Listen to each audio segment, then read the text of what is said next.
Hi there. Can I just check for those that have turned up early, thank you very much, that you can see the slide deck and hear me?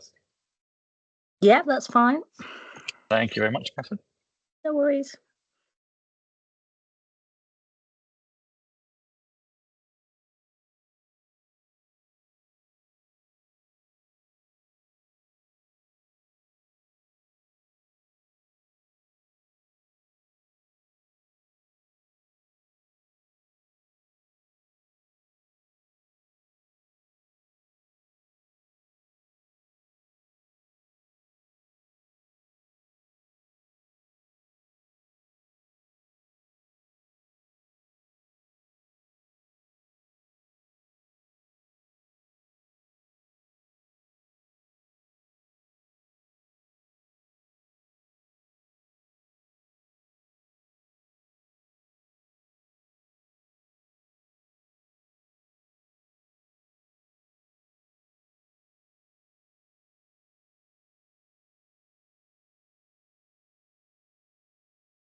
Afternoon. Hopefully people are still coming into the call. We're only at 26 at the moment. Doubt we'll get up to the 200 that we hit last week and a bit ago, but you never know.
We'll give it another minute and then we'll make a start, if that's all right with everyone.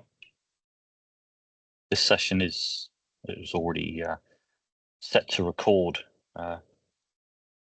and transcript, so they'll be available after the meeting. We're up to 80 we've just passed. We're still climbing.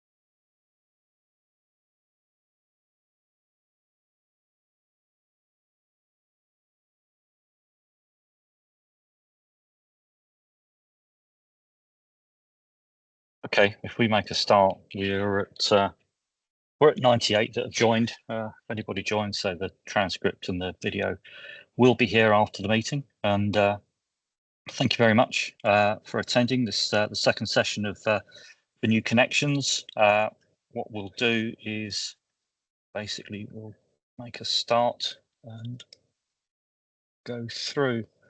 So yeah, just set out the purpose of the meeting. Basically, the objectives of this session is to basically hopefully bring everybody up to speed with what's being proposed. The two options that we discussed in the last session back on the 23rd. I'd like to say thank you to St Clement's, British Gas, Retco for their support over the last week or so in basically honing the slides and providing additional input, which we'll go through today. So the objective of this session is to basically make sure everybody has enough information to respond to the PPIR that will follow this. At the moment, the intention is to get the PPIR out by the end of the week and capture any pertinent information that comes out of this session. This slide deck will be made available after this session and will also be included in the PPIR output. So without further ado, yeah, please raise your hands if you've got any questions. I shall do my best to keep us to time. We have 2 hours for this. If it takes 2 hours, it takes 2 hours. I don't expect to have a follow-on session after this because we do need to get the PPIR out. If there are questions that come up after this and once the PPIR is sent out, we will take questions come into the design mailbox for any clarifications whilst responding to the PPIR. And what we'll look to do is basically get those out and put them back out into the PPIR area of the collaboration base, so they're visible to everybody responding to the PPIR. If your questions that you want to keep confidential, please tell us that in the email to the design mailbox. But if we can make a start. First thing first, what we'll do is basically, we'll go through the options that are under consideration. As we discussed last time, there's two options. One, we're calling them normally, no optionality and provide optionality. And these are basically, option one is effectively keeping the process as currently implemented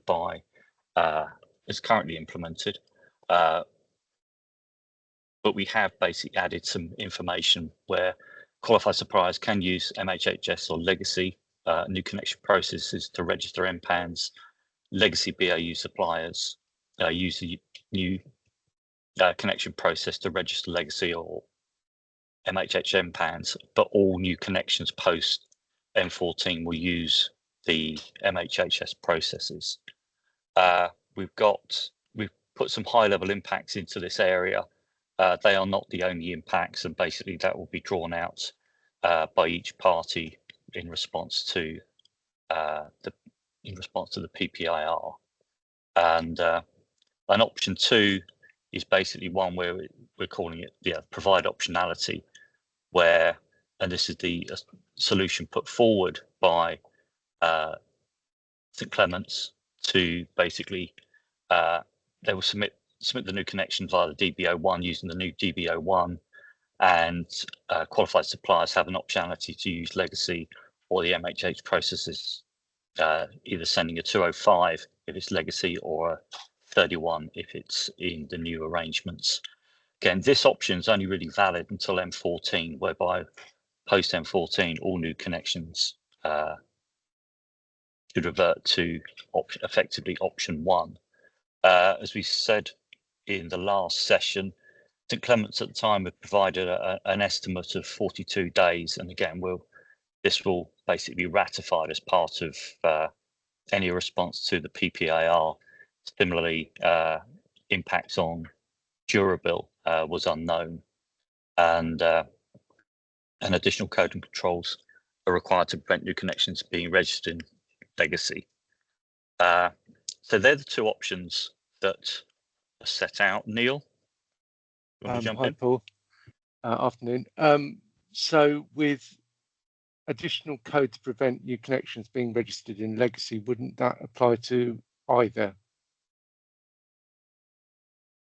I don't see it's particularly anything to do with option 2. It's whether you decide to do how you do that is one matter, but yeah, basically after importing, all new connections are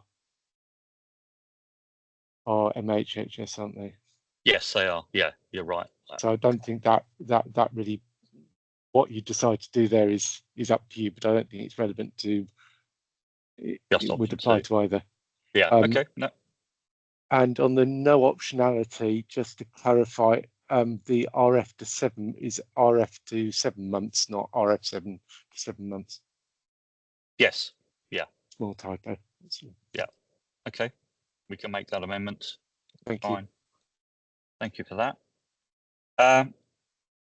So they're the two options that basically the PPIR will go out to seek responses for. What we want to do now, and this section here is basically the challenges and stuff like that. Now, I mean, Neil, if do you want to walk through some of these? We say it's a lot of these were raised by yourselves, and we have put initial responses back from the program, but yeah, we'd seek input from everybody on this call. Yeah,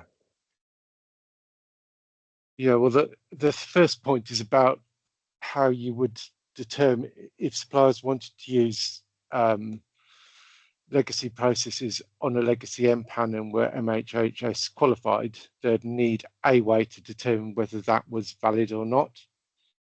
I didn't know whether that would be done via the API by using get technical details by MPAN and looking up the MHHS indicator, or alternatively, if you look later on in the pack, there's a mention of the D217 being sent. So I wanted to clarify how that would be determined, because I think that would be relevant to the supplier responses to the PPIR.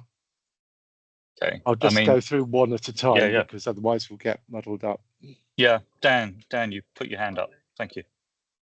Yeah, so just to clarify on what MPRS sends, and depending on the state of the MPAN. So if it's a legacy new connection MPAN and the supplier is qualified, they'll get the 217, and you'll get an IF002 as well. So it's meant to be a choice at that point. So you can either pursue the 2 and send in 31s, or you can pursue the D217 and send in a D205. If you're not qualified, then you only get the D-flow. And if the MPAN is set up as a post M10 new connection and you're qualified, then you only get the IF002. And if you're unqualified, then obviously you'd get the D-flow as if it was a reverse migration. Okay, thank you. Mike? Sorry, just understanding that point, I was under the impression that if you were qualified, you can't go down the legacy route. So why would you have the option to do that? It's because the MPAN existed before M10 as a legacy new connection. So the supplier or customer requested the creation of the MPAN before M10, so it was set up in MPRS before the market-wide code went live in MPRS. So it's still in that legacy state. So any you look MPANs further on, the scenarios would help you with that. Yeah, we've got. I was going to say that. Thank you, Neil. Okay. Yeah. Paul and Dan, is it just worth capturing that description that Dan's given just for supplementary information? I don't know, Dan, if that's something you can write up and just send in. Pop it in the chat. Yeah, that'd be great. Thanks. Just keen to capture all of this supplementary information that might help people understand it better for responding to the PPIR. Yeah, I'll email something in so it's presented a bit better for you.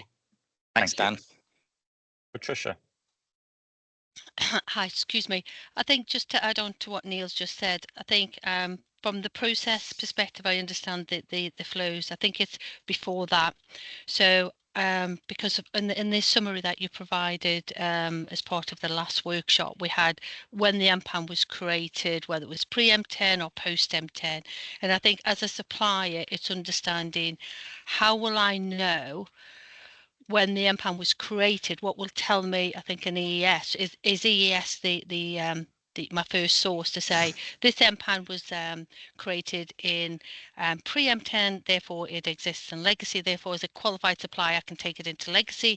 This MPAN was created post-M10, and therefore then I can take it in. I need to take it into market-wide half-hourly. I think it's those elements that we need to understand as to how would we know whether we can go down the legacy route or the MPR MHHS route. Does that make sense? I don't think we've got Johnny on the call today. I don't know if there's anyone else from Retco here that maybe had answered. Yeah, I believe it's available in EES. I think it's the MHHS indicator value. But that's to be confirmed, Neil, isn't it? I think. Yeah. Initially, we were looking at. I think we were told to base this off an MPAN creation date, but an MPAN creation date certainly doesn't exist in EAS or the API. So we're looking for confirmation, I guess, categorically from whether it's RECO from the program in terms of what indicator we actually use to determine which process to trigger. Yeah.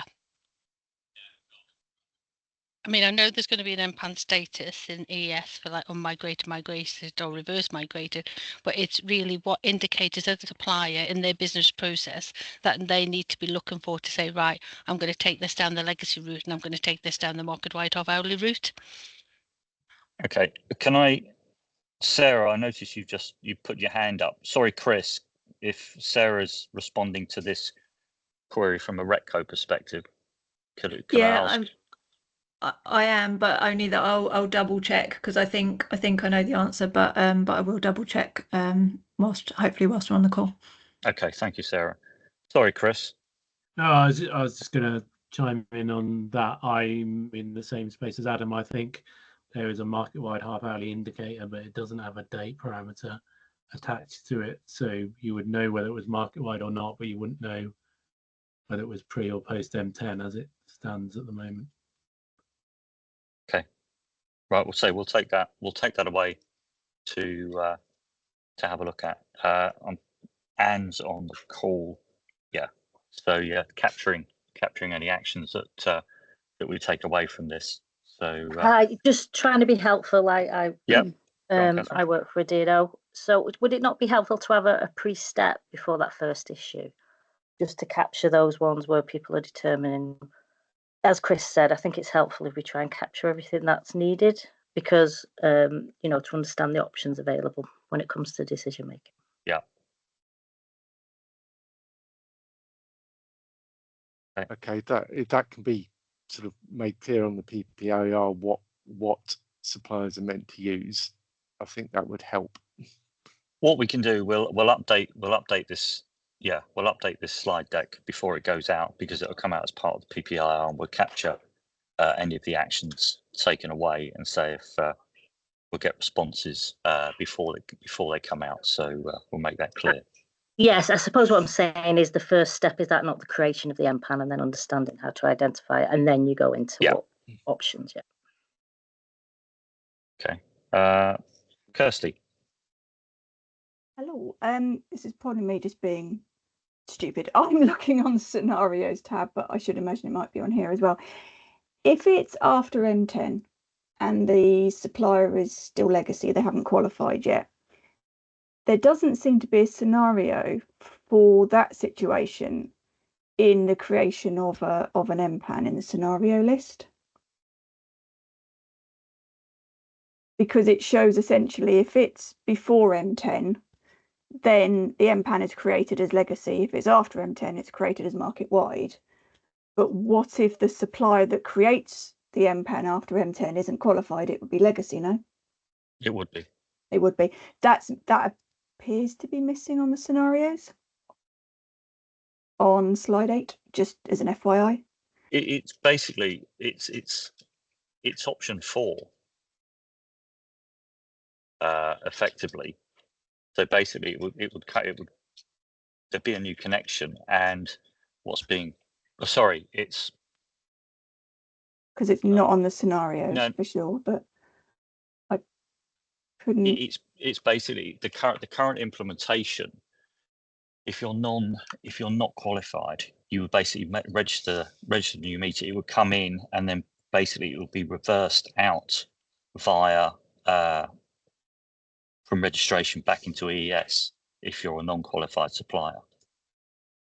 Yeah, my understanding option 1 and 2 was just looking at the qualified supplier issue, and that's the PPIR is focused on qualified suppliers. Yeah, I was only asking about it because people were talking about the flag in EES to say whether or not it's market-wide or legacy as a created MPAN before it's registered. And I thought, well, actually, it doesn't matter whether it's created before or after M10, because if it's before M10, it'll be legacy, and if it's after, it will be market-wide. And then I thought, actually, no, it won't be, because if it's created after M10 and it's created by a legacy supplier, the MPAN would be legacy. So I'm trying to work out why the date would be needed, and that's when I realised that particular scenario isn't covered in that anywhere in here. So I just thought I'd call it out as just as an FYI that it's not noted, to feed into what information we need out of EES to determine if an MPAN's legacy or market-wide.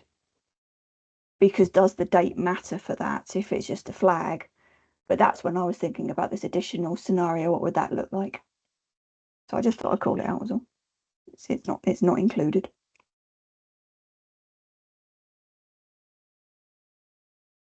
Okay. We'll touch on that again, no doubt, when we come to the scenarios. Well, thank you, Kirsty. So, do you want to carry on, Neil? Okay, if we're free to carry on. Yeah, I'm just so, trying to, second point is about the way new connections work. So, the consequence of new connections going fully MHHS from the start is that there'll be no ramp up with this. You'd be obliged using option 1 to use MHHS processes from the start at volume. If there was an issue with that new connections process, then any migration activity by the supplier, well, certainly in our case, we would be pausing that and having to address the new connections, because that's causing direct customer detriment and problems and contractual issues. So, and that risk would be mitigated if option 2 is chosen. While you said in the comments that new connections is similar for COS gain, with COS gain, you would not be expecting so many MHHS MPANs in the market early on, by definition, because migration hasn't fully started yet. So this is the concern, that one of the key concerns suppliers have is this sort of lack of control point, the fact that we'd have to divert everything to sorting out new connections. I hope that's clear. Catherine, do you want to come in at that point?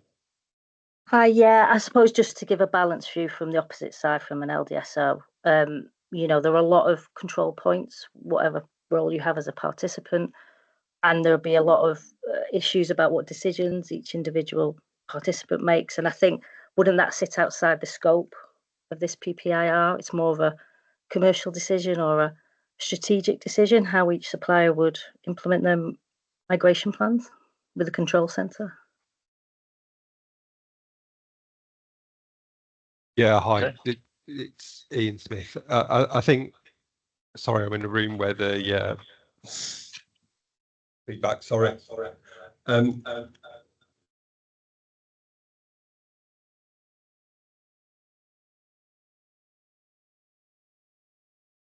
Ian, if you're talking, we can't hear you. Still not hear me? We can hear you, we just have to tolerate your echo, Ian.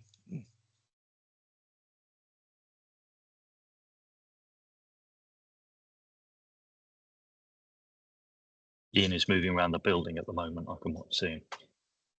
Yeah, apologies. I've just left the room. I think it's definitely worthwhile calling out as a risk, because I think that would have there is no discretion in your ability to sort of a supplier's ability to go via a different route, and therefore if there were problems, the point that Neil raises could be a risk. So I think it would be fair to reflect that risk. Apologies for the disjointed response there.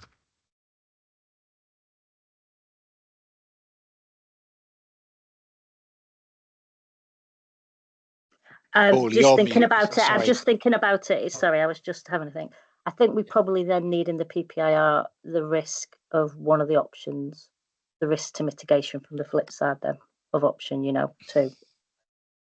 It's just giving it the balance view as well. It's just to help LDLSOs respond as well. Yeah, it just there's no slam dunk magic bullet in this. There are downsides on both. I think, Paul, what we'd be looking for by way of mitigation of this risk is some acknowledgement within the service management arrangements that issues affecting sort of new connections at go live for a supplier need to sort of equate or supersede issues with migration. We can pause migration without customer impact. We can't pause new connections without customer impact, as Neil's pointed out. And I think we just need some recognition of that and assurances that will be addressed. Otherwise, issues that manifest will sort of disproportionately affect suppliers who engage in that new connections market. And as we know, that is a relatively small number of parties. It's going to create a disproportionate impact for those parties. Okay, thank you, Adam. I mean, and I'm assuming that basically, you will be responding to and including that that level of detail in the response as well. But yeah, we will capture that. So, thank you. No further questions. Customer detriment number 3, Neil. Yeah, this is just us pointing out that in the event of a metering service cannot be appointed, then the meter installation could not proceed, and therefore this causes direct customer detriment and contractual consequences, because basically we can't fulfill our obligations to the developer. It's really a sort of continuation of 2, I guess. Okay. Number 4. Oh, sorry, Catherine. Yeah, I'm just going through these issues. I think because we presented, LDSOs did support St Clement's in the slides they sent over. Yeah. I'm just thinking it's not like for like. We're kind of comparing apples and pears, because these are kind of all the challenges with the current issue, and we kind of impact assessed it against one option. I think what we're going to need to do for the PPIR is present a similar list if we go down option 2. I don't think we've got the comparison between them both, because we haven't listed out customer detriment, risk to migration. We haven't done it like this, and I think we probably need both sides. Yeah, I agree, and the PPIR will draw that out. There is opportunity to put in about customer detriment. I suppose we went into solution mode, so we came up with solutions, and I suppose I'm not seeing solutions here, so it's understanding what a solution could be to navigate it under option 1, which I think is kind of different to what we've done on option 2. Yep, I don't disagree. I mean, basically, we basically this initial slide was put together by British Gas, and I'm saying we did put responses out to it, and so we'll obviously capture anything that comes up here, but say the PPIR will look to ask those questions about customer detriment, and from both option 1 and option 2 scenarios. I obviously didn't feel I could speak for you, Catherine. I could only speak for the suppliers. Of course, but I was hoping from this session we might have some type of solution proposed potentially by suppliers about how to navigate option 1 rather than having to look at option 2. I think we've proposed a solution as to how we resolve the issue, right? And that's option 2. that you've already assessed. I think that's sort of still where we are to some extent in terms of the purpose of this conversation and the PPIR, right? That we've produced this information. I think there was a clear ask from you, from a number of people, for us to better articulate some of the risks and issues that we saw with the solution that St Clements has implemented, and this is what we're doing through this exercise as requested by you guys in the programme. No, I get it. Could I request in the PPIR though? There's a question that says, "Is there any solutions? Is there a way through on option 1?" I suppose I made the point last time at the last workshop. We're being herded towards option 2 rather than looking at option 1 based on these lists of risks and issues. But I can't see the next step here about a solution to each one of these under option 1. Okay, thank you.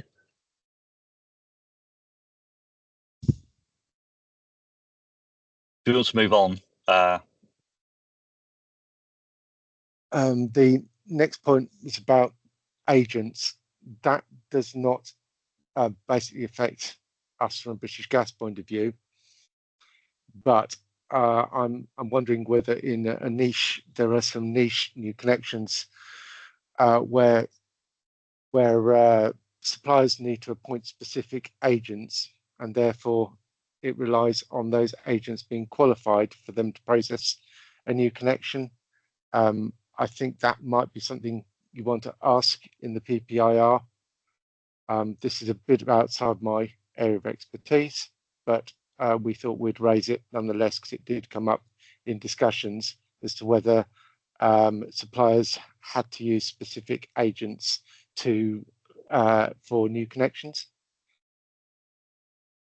They would certainly have to use qualified agents. Yeah, and I think this topic of conversation is actually being taken outside of and away from the new connection process. It's being, I think they're sorting out a meeting with the code bodies at the moment to basically discuss this matter further. And I guess the point is, for in this, that I think probably needs to be explored through the PPIR, and I think some of this input came from RECO actually as well, in terms of the scenario, in that you as a supplier, you could be contracted with an agent that just hasn't qualified at the point that you have for new connections. You might have another agent appointed who can deal with sort of other meter works that you can appoint for sort of cause events, and this is going to compel your commercial strategy in terms of who you contract with, and require us to potentially recontract with another agent that is already qualified in the market. And that is probably just exploring to try and draw that out. And I thought, and correct me if I'm wrong, so I know John's not here, but anyone from the migration side of the team, I thought there was an obligation to basically say, yeah, if your normal contracted agents hadn't qualified, you would need to appoint another agent, and that's a commercial arrangement you need to have in place with other agents. Well, I think it's the prerequisite to becoming active in the market, because if you are a supplier, at the point at which you become active in the market, you will need to have coverage from qualified agents that allows you to undertake reverse migration, all the activities associated with reverse migrations and so on and so forth. So you require that coverage at the point at which, not necessarily you qualify, but certainly at which point you're activated within the market. Ian, you are correct in that understanding, but what we're actually making is that it might not be the agent which would support that particular site or meter type, because depending upon organizations, right, you could have multiple different contracts. I agree, and I think the problem of if in a particular area you don't have an agent that you are contracted with that can undertake or serve a particular part of your portfolio, I think that falls into the wider question about kind of that kind of readiness question, which I think is being considered elsewhere in a wider context. So I don't disagree with you, but I think that's the case regardless. Okay, thank you. Jenny, you had your hand up. Sorry. No, that's fine. This is a generic question, so and I'm asking it now while I remember it, I guess. In terms of questions going into the PPIR, I think what might be useful is just we're having these discussions at a point in time now, kind of 8 months before M10. So I think it would be good to include a question within the PPIR. You know, what would it take for parties to reach the options? Because unless it's on another slide, future slide, we've not really kind of addressed that. So I think it might be useful. So I know, for example, that the LDSOs through and St Clements have looked at what it would take to meet subsequent options.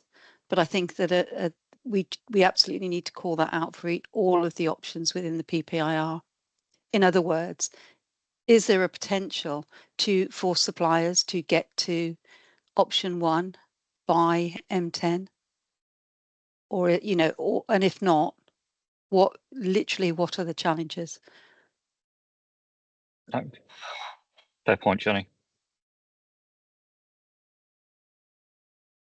Okay.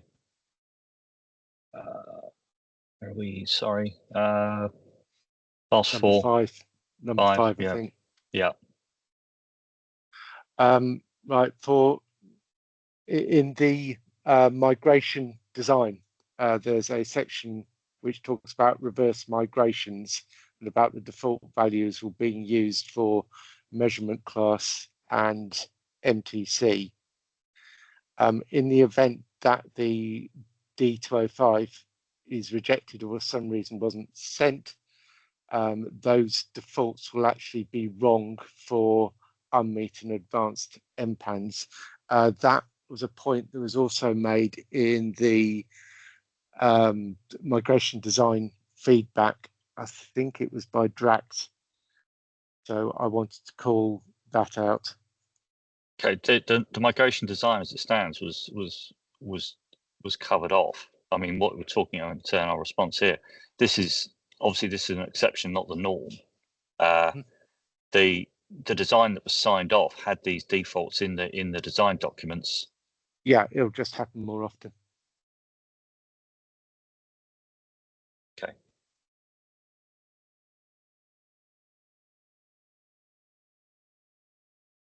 Want to move on? Oh, sorry, Dan. I was just going to make a point on number 5 to say that this wouldn't be applicable on a new connection when we reverse migrate so we run through the scenario end to end. So this is a post M10 MPAN that is being registered by an unqualified supplier. This is an initial registration. We don't no, it's up a reversal, Dan. I think it's a legacy supplier. A legacy supplier registers the MPAN, and then there's a reverse. I'm getting confused now as well. It's when an MPAN is created in the legacy arrangements and then comes back. I'll have to get. I've put me on the spot now, and I'll have to articulate that. Yeah, other way around. I think it's created a qualified, and then a legacy supplier tries to take it on. Yeah, so we would only populate these values if there was a registration for the legacy supplier takes it on. So it would need to be first created post M10, then registered by a qualified supplier, and then obviously traded so you can switch it, and then reverse migrated. Then we need to copy something. The way the MPRS works in today in the current arrangements is it needs to copy something. It needs to copy the data items from the previous registration, so there's no gaps. Because in the old days you could put it on the D55, but now you can't with the CSS. So we put something in there so there's no gaps, and because the previous registration supplier was market wide, they wouldn't have had things like profile class and MTC and things like that. So we put these temporary ones in there. But if the MPAN was created by the DNO post M10, but registered by a legacy supplier, then we don't put any of those in. It's set up as like a skeleton MPAN. So the 217 that the legacy supplier gets only has the DNO items in there, so minus factor class and GSP, it'll have some address in there, and so that's sort of it. So it's only part of reverse migration switching, so it's a slightly separate issue to this because it's not a new connection, and as Paul says, it's sort of in there as part of the migration design as a stopgap. Admittedly, yeah, if you do 2 to 5 does fail, and that's not great. So No, you will be in that situation. But not unfortunately, great now. yeah, well, exactly. You're in a similar situation today, aren't you? If you can't get your D205 in, it's sort of stuck at registered for forever. For me, I think it's important going down to point 8 about being very super clear on default data. When is data set for each individual for an MPAN in various states, because that will help us understand the situation a lot better. At the moment, it's not super clear, needs to be, but I think that's in a future slide. I wonder again, Dan, if that's something that you can, if you're going to drop Paul an email with an explanation for the other point, whether you can just set that out as well for us clearly, so we can put it in here against point 5. Yes, I can do that as well. Thanks. Thank you, Dan. Sorry, Paul. No, that's quite all right. That's quite all right. Testing. Yeah, so this one's a bit clearer. For legacy registration of new connection of a MHHS MPAN, I'm not seeing any test scenarios for that, and that certainly needs tested before we go live. The other aspect is MHHS registration of a legacy MPAN. That would also need test scenarios to cover it.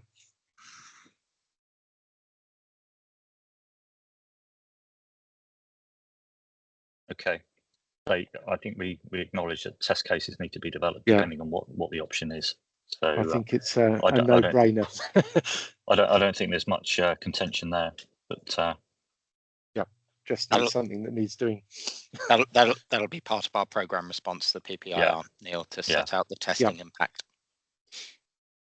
Jason, is there any way you could give us a view of that pre-PPIR? And I'm asking for that because that's going to inform how much extra work we need to undertake and the impact that has on our timelines from an execution perspective.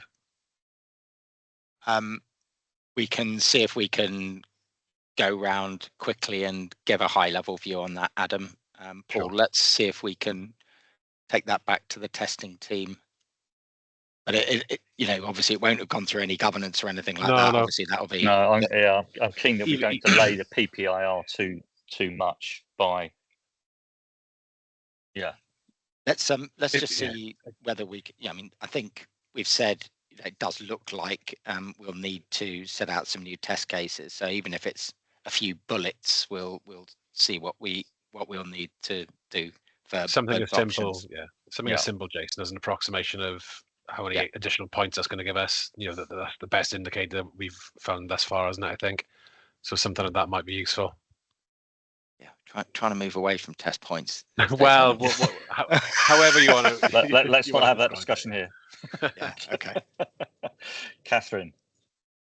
Yeah, it's just. I mean, we've put in a lot of work and effort just to come up with, the option. I mean, we're going to go through option 2 later on in the slide pack.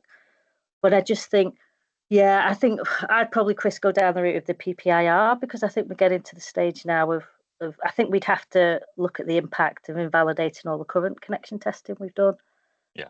And the impact of that, because the more work we do on going down a pathway of option 2, it's still, again, I think, taking us away from exploring option 1 and looking at the solutions under option 1.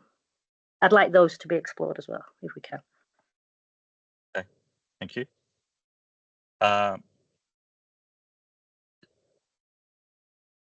Mike, it's just. Oh, sorry, Mike.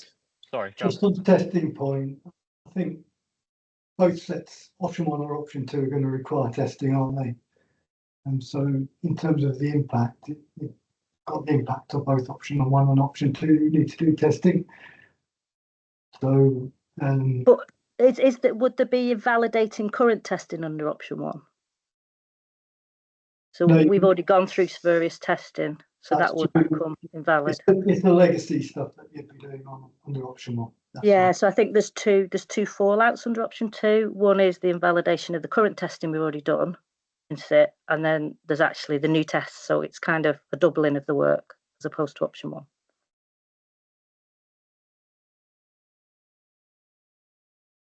Yep, take your point, Catherine.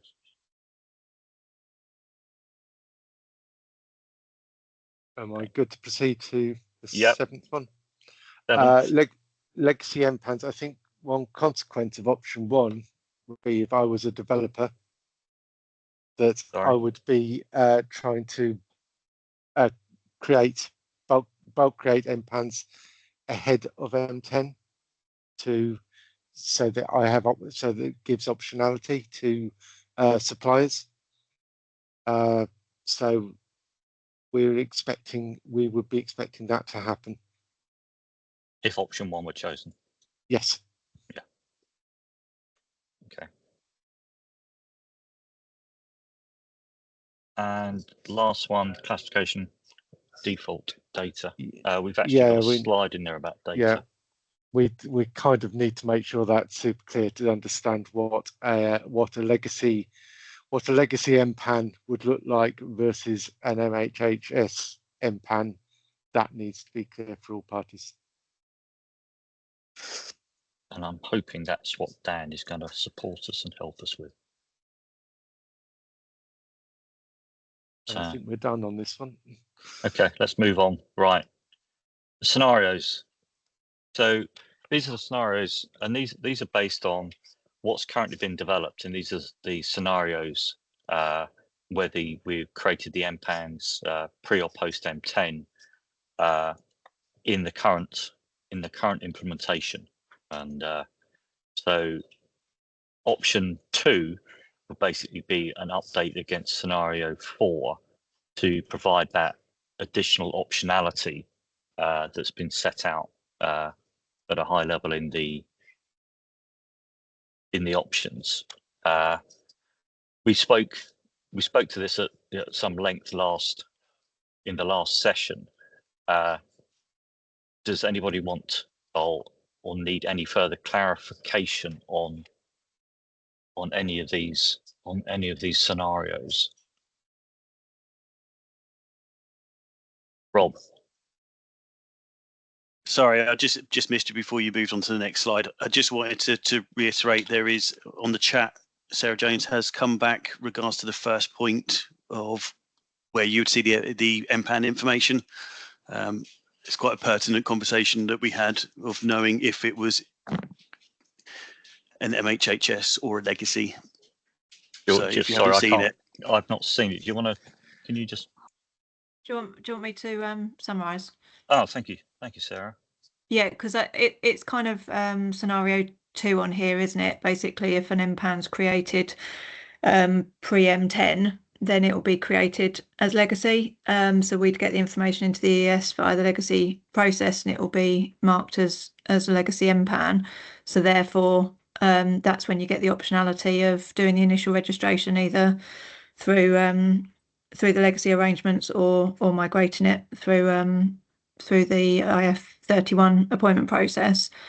If it's after M10, then it comes into the EES through the IF50, so it will have the MHHS MPAN status marked as MHHS.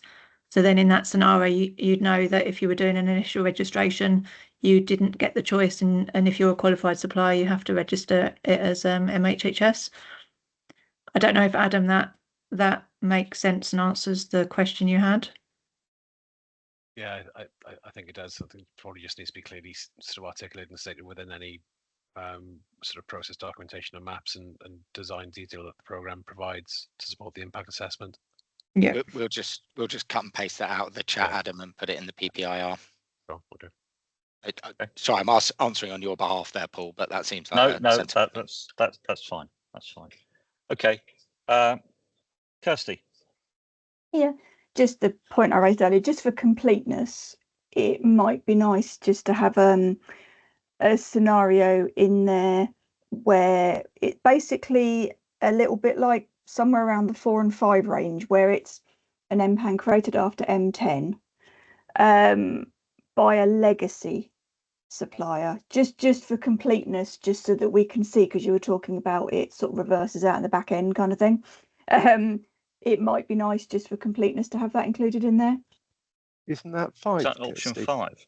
Yeah. No, because it's, well, so it creates it as market wide if you're unqualified, but it isn't because it creates it as legacy. Well, yeah, I think it's just where it's got MPAN created in as market wide as MHHS. So the supplier status I see there is the supplier doing the registration rather than the supplier that created it. That's how I was reading that number 5. That's why I thought it was different. So Kirsty, I think it just comes on the timing issue, which is what Sarah's just confirmed. From a timing point of view, it's now M10, therefore it's MHHS, MPAN, and then will be reversed out for a legacy. Right, so if we're a legacy supplier using a legacy agent to create the MPAN after M10, it creates it as market wide regardless. It will be created as market wide and then will be reversed out, correct? Right, so the MPAN statement created is kind of both then. Because the way this reads, it looks like it's created as market wide and it stays like that. But I'm assuming it won't, because I'm assuming in that situation, in EES, its flag would show that it's legacy. It shows as MHHS because that's what the actual metering point is created as. It's only when the initial registration comes in that the qualification status of the supplier makes the difference of whether it stays in MHHS or reverses out into legacy. There's a difference between the MPAN itself being created and then the initial registration, which could be a period apart, which will be a period apart. It's just we don't know how long. Okay. I suppose in my head I was thinking, okay, I'm an unqualified supplier with unqualified agents creating a new MPAN, and it's creating it in a qualified way. Do you see where I'm getting confused? Yeah, I think I'm not as qualified, a supplier, creating it qualified. You're registering at that point. Not all new connections are from a supplier perspective. They'll be created LDSO rather than supplier. Oh yeah, so but if I'm also talking about unqualified agent.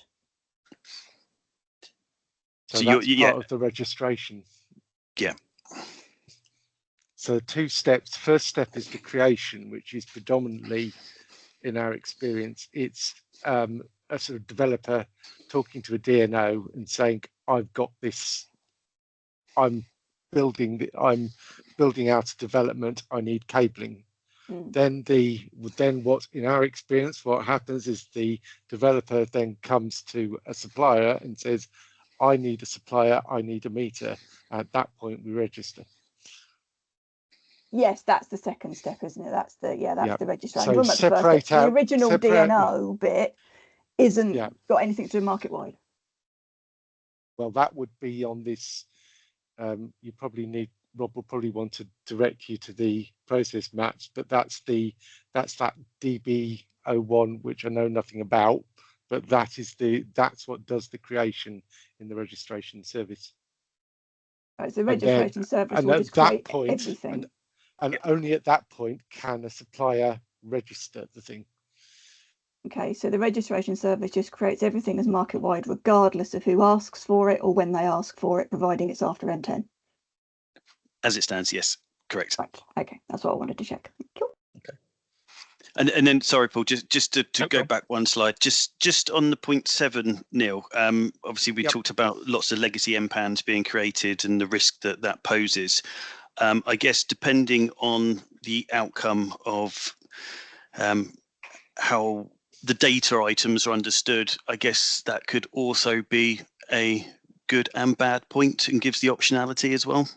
Well, I don't know quite what the data and I think we get that into that in a moment, but I think it's just worth noting that actually that could also be a mitigating action rather than just a risk at this time. So just thought I'd just throw that in there. If I was a developer, that's what I would do.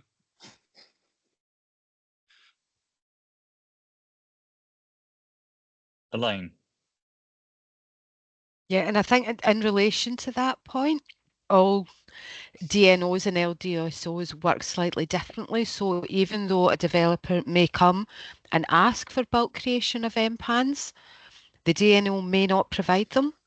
So it's relying on them paying for a quote in the first instance and providing accurate information. So while it is a risk or a benefit, there's obviously DNO processes that sit in there that may mean builders may not be able to get their bulk MPANs. And that maybe just needs to be noted. It's not a blanket. If a builder asks for them, they'll get them. That's not really how that works. Thank you. We can certainly say you'd expect an uptick in them asking you. Potentially, yeah. But whether they're at a stage that we could create them would be another matter. But yeah, they could definitely ask for them. Okay. Thank you for that, Elaine. Just moving back. So I think we spoke to this slide last time at some length. What we've added since then is there was discussion around specific data items. So we've added a slide in here, and that basically tries to list out the data by scenarios.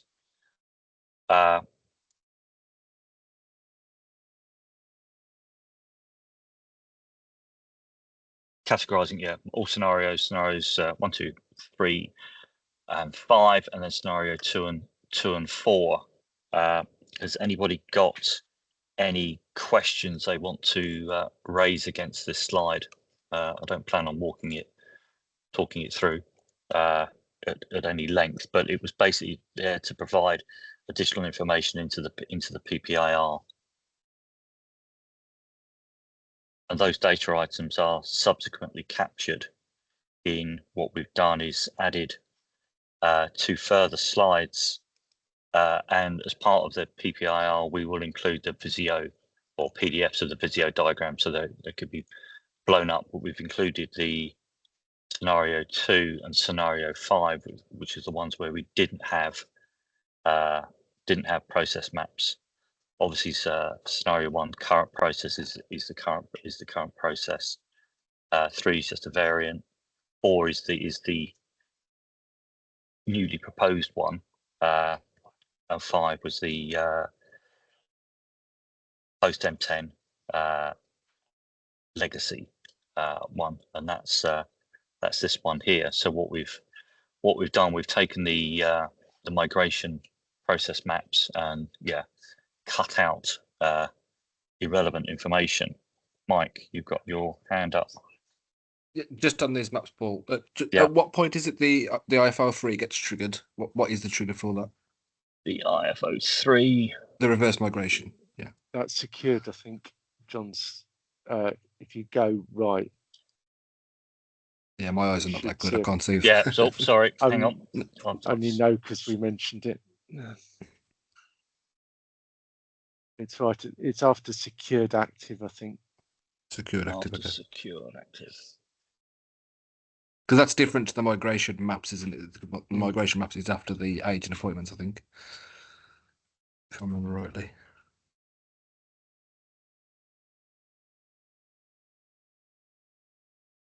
Or does that make it any easier? You'd have to go right, I think. Just to clarify, it's always secured active as the trigger for IFO3, because you can only reverse migrate as part of a switch, and that switch completion is the secured active message.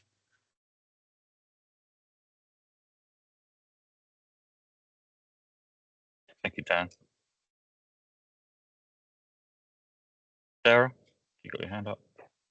Yeah, thanks. I think my question kind of linked to that one as well, because this has got the IF3 being triggered directly off of the secured active, but actually in this scenario, this is scenario 2, isn't it? Where it's a legacy. It was set up in legacy pre M10. And on scenario 2, it gives the supplier the choice. Can you go back to scenario Sorry. 2? Sorry. There we go. So it gives the supplier the choice in the green boxes, but then it doesn't sort of follow through on that. So it's kind of it implies, and it might just be that the diagram needs to kind of link better, but it implies that there's an automatic off the back of the secured active notification, off goes the IF3. So that's kind of implication that it will go straight into reverse migration. Whereas if the supplier's got the choice, then that choice has to be fed in. And I think that's the bit that I'm trying to make sure is going to work, that the MPRS has been built to actually take that, whether it's an IF31 or the legacy messaging, to determine whether to actually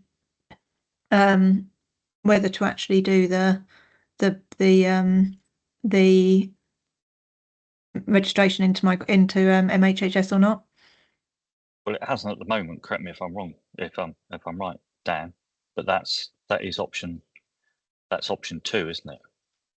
No, so I think scenario 2, which is where it's an initial registration by a qualified supplier, they get the choice. That's the 2 green boxes on the supplier, and they get the choice. So where it says about issuing the IF001, that won't always get issued. Presumably, that only gets issued if the supplier has chosen to go with. I don't know. I guess that's the question.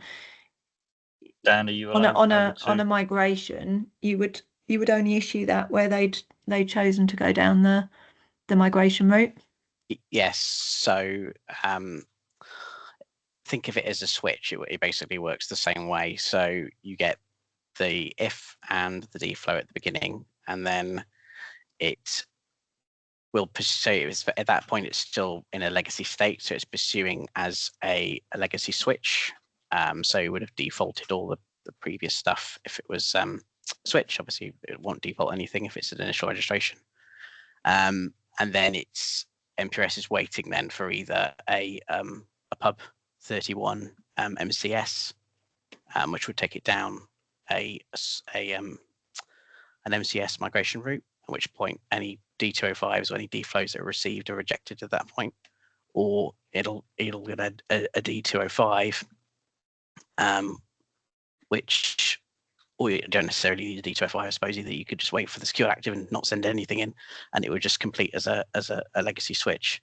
I think that level of information would be really helpful on here. I think the event code of the MCS, I think, is really key to make it clear that what you're doing is you're treating it as a migration change of supply, even though it's an initial registration, and also to make it clear that the default position in this scenario is it stays in legacy. And it's basically the same. It's an initial registration, but it's basically the supplier chooses whether they want to register it in as a migration or not. And the option 2 solution works exactly the same way. So what we would do if option 2 is chosen is we would just not implement the BPO1 as written until M14. We just delay that. And so so is this how it's built currently, to do this for an initial registration by an on a legacy new connection? Yes. Okay, so the 42 days is literally to enable that. It's just about setting it up in a post MHHS, in a legacy state. It just kicks the BPO1 design down the line to M14. So it's mostly test is the impact for us, because obviously it was all being tested to BPO1 at the moment. But if we have to implement some M14 go live functionality, which we don't currently have, because at the moment M14 is all controlled in CSS. We don't have any M14 controls in MPRS, so that's the new bit, and obviously that needs to be tested up to PIT. So that's most of the impact. Obviously, it's just ROM costs at this stage.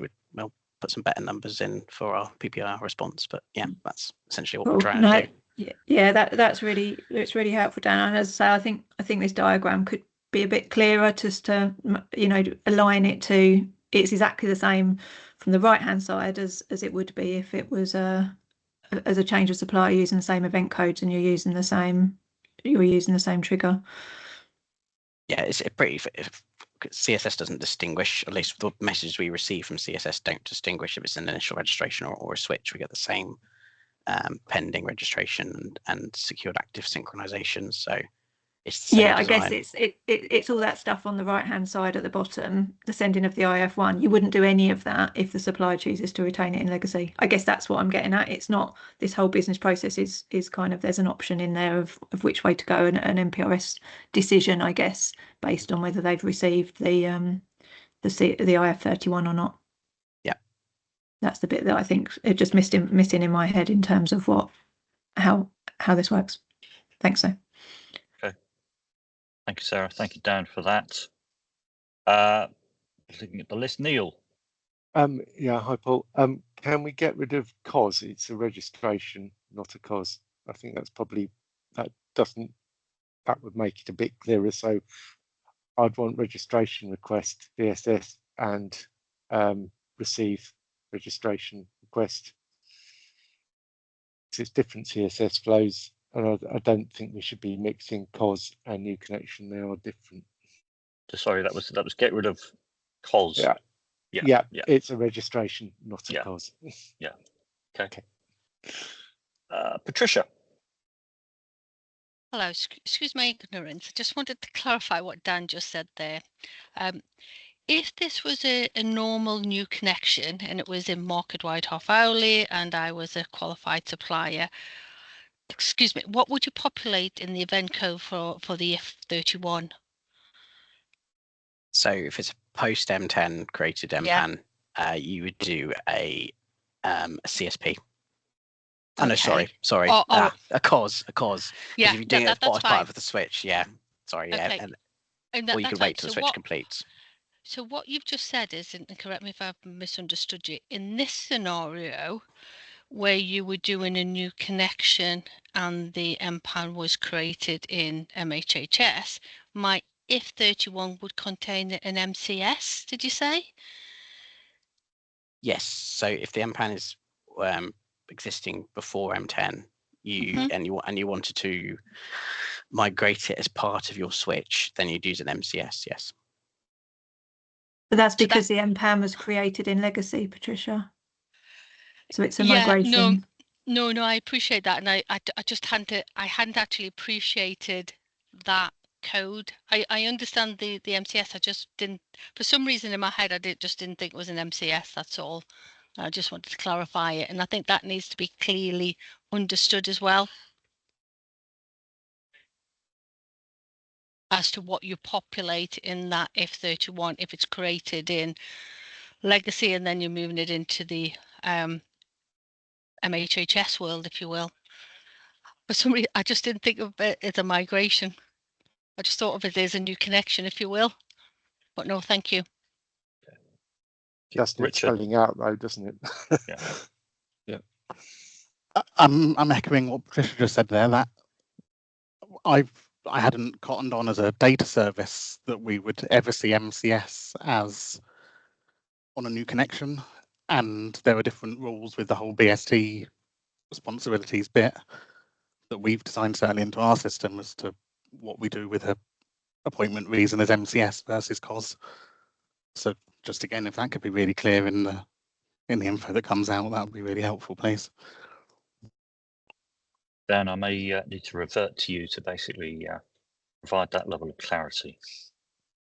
Yeah, I can add it on to the table that shows which ifs and deflows come out, and then what scenario you need to use to migrate it. It's perfect. Or Thank not. you very much. Yeah.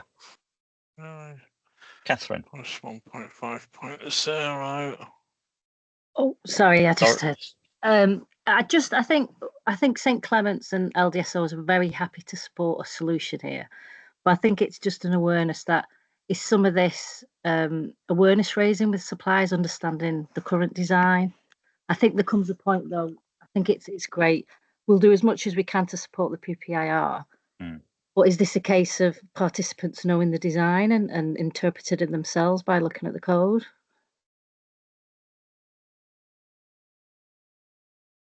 There isn't much in the collaboration space to explain any of this, Catherine. That's the problem. I can see Sarah's got a hand up. I think there's just a stage. I think it would be great maybe if maybe the code managers, if there's gaps, I think, could the code managers have the first attempt and we can support them? I mean, again, to find a solution. We are kind of tipping into us being enabling other participants to understand the design, but I think we're happy to support a solution. But it's just obviously for all of us, it's key points now for us in terms of delivery and readiness, but we do want to support solution. Dan, I'm probably speaking for you there, but I just think at what point do we hand this back to the code managers and the programme? Okay, thank you, Catherine. Sarah, do you want to come in? Yeah, I was just going to say on Cass' point, I don't think this isn't in the codes, and I think that's because it's not in the design. So I think this is really helpful, and that's why I'm really keen that the process map is really clear, and then the next step would be to make these kind of nuances, the different scenarios under the new connection process clearer in the codes as well. But we can't do that without a clear process map coming out of the design. So agree with Kath that we need this documented, but yeah, I think we need it to come through the design route, and Dan's input on that is helpful, because I don't think the statement around event codes and what have you is clear in any of the design artifacts. Oh, sorry, just to come back on that, I think from our perspective, like we said at the first workshop, we have built to design. So I think if there's gaps in knowledge from others what that design looks like, I agree with you, sir, it's putting it in a process map. But just to be clear, we have built to design, but we're very happy to support and collaborate on a solution. Thank you, Catherine. Okay, if there's no more comments on this sorts. Back to the last slide was basically something we touched on. John presented through some analysis that he'd done using EES, and so he went through that about new connections and how long they were from being created to being registered, etc. So we left that in there for information. From our point of view, the next steps obviously is to get a PPIR out. Obviously, from discussion today, we will take this away. We'll look at the play back the recordings, capture the actions, and add additional information into the deck or into the PPIR. I'd set a target for the end of the week for the PPIR. I'll take that back in, because say if we want to get things like some high level indicative costs on or timescales on testing and implications on testing, we need to go back and talk to those teams.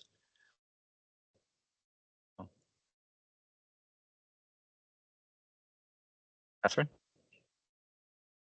Hi, I was just jumping in. It feels like you might be closing the meeting down, and we did have a whole series of slides where DNOs were going to present. There are other slides. I'm happy to.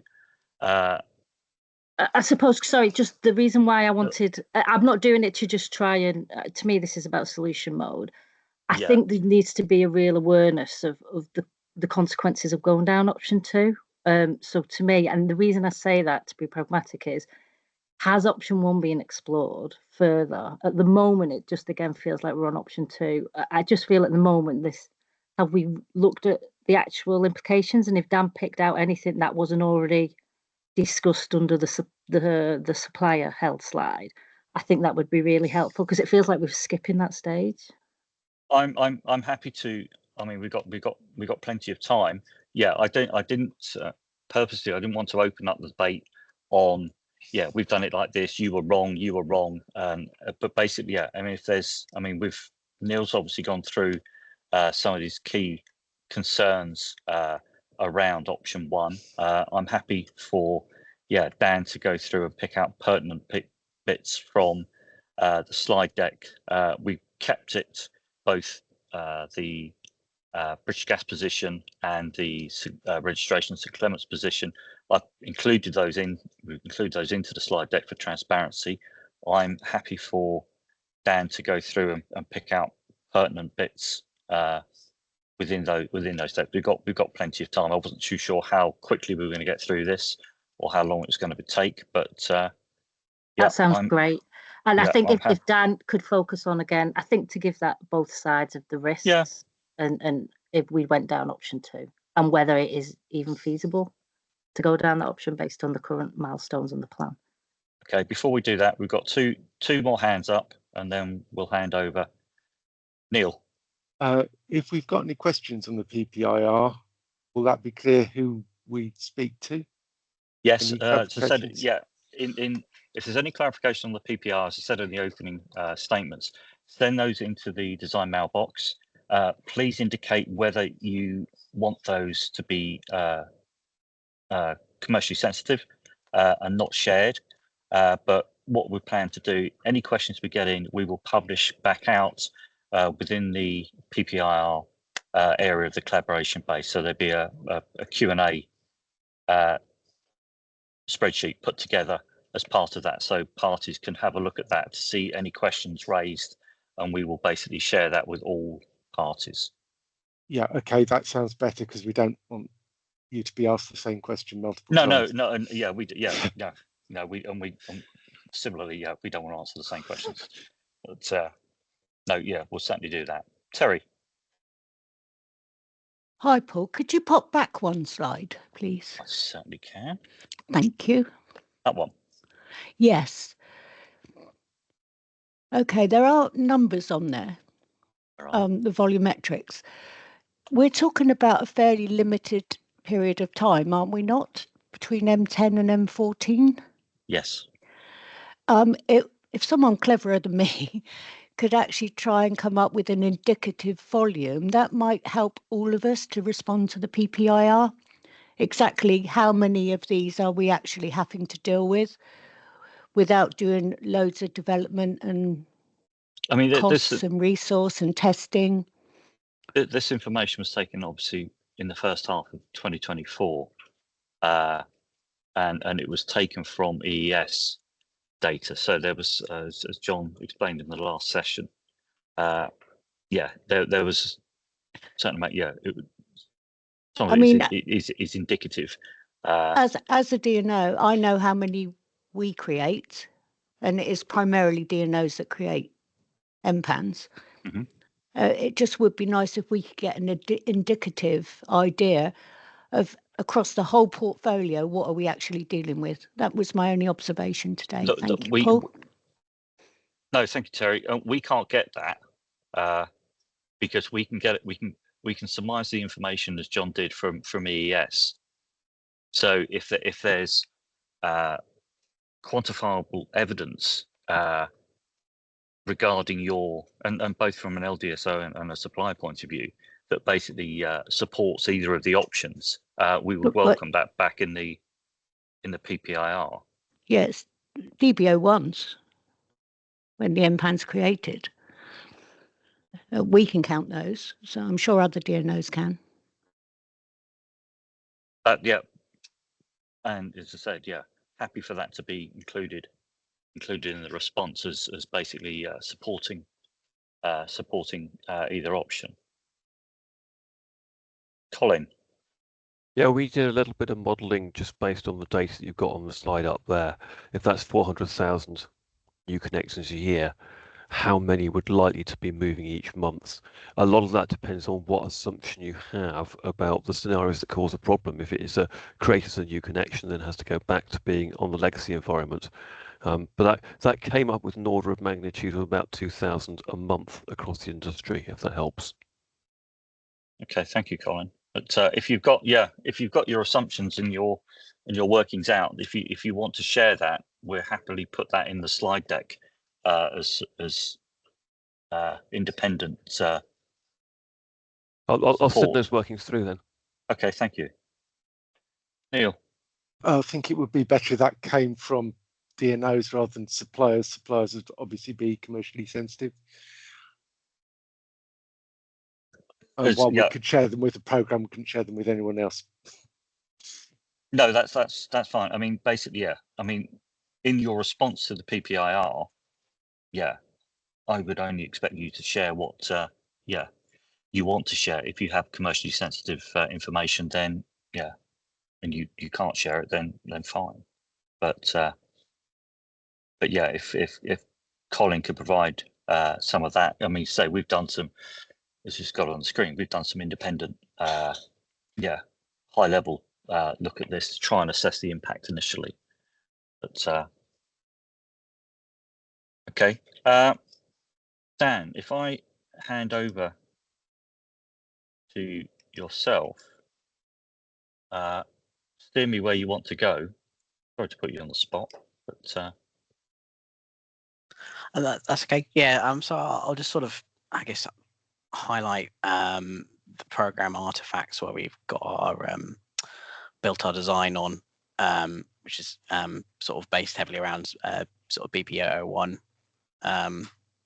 which only really spells out sort of one option for MPRS. And I guess the key point as well is that, like I mentioned earlier, we don't have any requirements on the registration service for M14. Everything in the registration service is from M10. So once M10 is passed, we turn on all the functionality. There's no sort of staged turning on of functionality for new connections or for anything else. So this first slide is really just sort of showing this PPO1. So this is program document, and we just sort of zoomed in and show that IF50, which is the new market-wide EES interface from MPRS. So today's world, we have a file that gets produced as part of the overnight batch that goes over to EES overnight, and then they load it, and then it appears in the morning for the suppliers to view. So for market-wide, we have a new interface which is sort of more real time. Or at least it's sent in real time from MPRS, then it's displayed in ES within their SLAs. And this purple box here also is another sort of hint to why we sort of take these MPANs down a market-wide route as opposed to a settlement agnostic route. There are data items on here such as market segment and energization status that either don't exist in the legacy arrangements or come at a later stage. So there's a requirement, and it's actually written as a proper requirement in the registration service requirements document, that says that MPRS must set the energization status when the MPAN is created. In the legacy arrangements or the current arrangements, we can't do that. It's a supplier item, so it's tied to the registration. So when the MPAN is created, there is no registration, so it wouldn't be possible to set an energization status. So again, that sort of led us in the direction of this is a market-wide MPAN. If it has a market segment and it has a metering point level energization status, then it can only really exist in the market-wide arrangements. So if you flick over to the next slide for me, please. Kirsty, I'll take your questions. Yeah, no, I was just going to add on to that. If it helps, normally we'd register a new connection MPAN as de-energized, and then we'd energize it after. So yes, so from a supply point of view, that's so what you just said made sense. I just thought I'd qualify that for you. Unless there's a change, that's BAU role. We'd usually gain it would be de-energized, and then we'd put in the energization change ourselves from a supplier. So in today's world, you can have a period before it's traded where it has no energization status at all. Yes, and then re-energize it before it kicks in. So that changes in market wide. It's sort of pre-de-energized, if you like. It's all ready to go. So you don't have that strange gap in energization status. So this is the document I referred to earlier. So this is again, this is under the core design. Under the supporting documents, I think. If you go to the design section of the market-wide portal, you'll hopefully find this, unless it's disappeared again, which it sometimes does. You can find it through search as well, BRS 03. But this is just to reiterate the point that we didn't have any requirements to say you can only do new connections this way from M14. It didn't specify any options for how to set up an MPAN. It only gave us the one option, the market-wide option. and they didn't specify a business process for how you'd go about setting up or selecting the settlement arrangements. And we did work with the program as a sort of pre-meet on this and for option 2 and how you might do that. And it was very complicated. So we didn't go down that route for the option 2 design either. Neil? Yeah, sorry, Dan, I don't think you can rely on does not specify. I've been writing requirements for well over 2 decades, and you say what needs to happen, not what doesn't happen, and it's silent, because that leads to horrible misinterpretation. And also, I don't think you can rely on a PMO commentary from 23rd of January 2025, really. That's a bit retrospective, shall we say. I think Catherine's probably going to chime in, so that was just copied from the slides from the last group. Yeah. I think this is more awareness raising. This isn't us trying to justify the design. This is us building to the design. And I think that was just re-emphasising, points that were made at the last workshop for anyone who couldn't make the first workshop. And I guess, just sort of highlight it as well. The requirements in BRS 003 only specify a market-wide design. So that's all we've built. That's why we clarified it, though. That's fair enough, but it didn't get changed. So we can only design on what's in the registration service requirements document. That's our sort of our Bible, if you like, for how a registration service will be designed, and that's what we're being tested on in SIT. So if you'd have pursued a DIN and it got changed, then we would have built it in. We did, and we were told it wasn't required because elsewhere within the baseline, the intent was clear enough that we had optionality between M10 and M14. So I think I want to say, I don't want you to feel like we're attacking what you've implemented here, because we can probably see that from an MHHS perspective, you've built to a spec. I think our contention is probably with the program and how the program have managed this. I think, Adam, if I just jump in, I think I can see it from both sides. There's commentary there from the PMO. Us as design have replied back to British Gas back in 2023, confirming that the optionality was there. There's retrospective mistakes that we have made and not fully understanding at that point. Now it's just down to what has happened has happened. We need to come to the solution. Yeah, no, I get it. But given we seem to be doing a do-over as to what St Clements have done is right, I guess what we're saying is what we've done is right as well. And if you want to change that, then that needs to be through proper governance. And you recognise that you've made mistakes. And that's where we are. Yeah, exactly. And that's exactly where we are now. We have this. Yeah, we have these options on the table. The purpose of the PPIR is to basically look at that, look at the materiality of that, and basically move forward. So moving this conversation forward, Dan, do you want to pull out any pertinent pieces of information in the deck that you provided? Yeah, if you skip on to the next slide, I'll try and cover more of an option 2 impact if I can. Okay.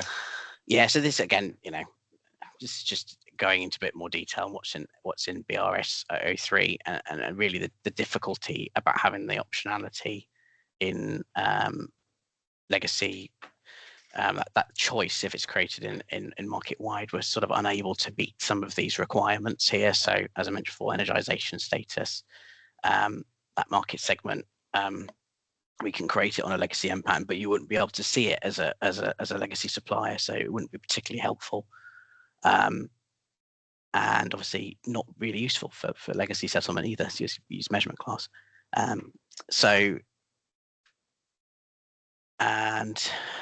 point 4, we're talking about the difference in how we inform EES of whether or not it's a legacy MPAN or a new MPAN. So if it's created before M10, it gets set in that delta extract that goes once a day. If it's post M10, then it's set up as in the IF50, so it's displayed in EES differently depending on how it's received. And when we reverse migrate it, either as part of a switch or as part of an initial registration from a legacy supplier, and then it goes back into the old EES extract, and it's backed out of that 50 using the IFO 03. So I think that's probably it in terms of impact of option 2. This again is so that 11 just shows our ISD sort of qualification logic, so that I'll provide a table with a bit more detail on this as part of one of my actions, but essentially that's how MPRS decides whether or not to send D flows or if flows and what route to take it down, depending on the qualification status of the supplier and the state of the MPAN in MPRS. So as I mentioned before, the message we receive from CSS doesn't distinguish between a change of supply or an initial registration. It's the same message. So we treat that pending registration in the same way for both. So we will look up that when that pending registration is received, we will look at the qualification status to see if you're a DIP user. And then to see this, we'll look at the state of the MPAN to see if it existed before M10 or if it was created post M10, and that will determine what route it's taking down. So if you're unqualified, obviously we're not going to send you any DIP flows because you never get them. And if you are qualified and it's legacy, then we can send both, and you can choose which route you want to take it down. And that would be the basis of the option 2 design, although highlighting, I guess, it was treated as a migration. So if you did decide to immediately take it to market wide, you'd have to do it as through the migration process, using those migration appointment scenarios. If you take it down the market wide design or option 1, it's essentially already migrated, in sort of inverted commas. So you wouldn't have to use the migration scenarios to trade it. You don't even have to trade it right away. You can just have it registered and trade it later using a CSP scenario if you wanted to. And then there's a a bit argumentative, admittedly, at the bottom there's a line that says it, describing reverse migration is only meant to be a sort of a stopgap for qualified suppliers, and is not really relevant to the impacting of option 2. Sarah? Yeah, thanks. I just wanted to check. You said you checked the status of the supplier. Presumably that's the sort of DIP ID effective from date. So you do that at the point of the pending, and then again at the point of the of the secured. Is that right? So we at secured, when we do our depending on when the secured, so golden path, your secured comes as part of gate closure. If CSS goes wrong or MPRS goes wrong, it can come at another time. But yeah, when we do that check as part of that gate closure run, we're looking for pending service appointments. So that will determine what comes out of that final stage. So if there's no pending service appointments, it's obviously going down the legacy switch route or legacy appointment route, and then we wouldn't generate any ifs out of that. If there are service appointments, then the supplier is trying to register it under market wide or migrate it, then we would send a IFO 01 and hopefully, all going well, 36 as well. Yeah, no, sorry, I meant when you get the pending from CSS. So before you send the IF2, you check at that point whether they are effective as a supplier at that point. I'm just wondering, like, obviously we're going to be going through parties getting qualified and whether there's what's going to happen if they become effective between the two. Yeah, that's a good edge case scenario. Yeah. As I said, if it was. So do you check when you do the check at when you get the pending from CSS? Do you check whether they're effective from the effective date or whether they're effective from today, the day you've got the IF2?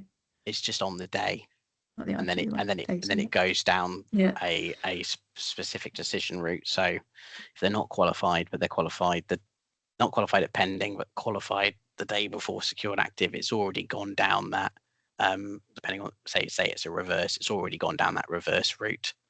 So it'll be pending legacy reverse migrated. Or I think it's pending legacy is what we call it.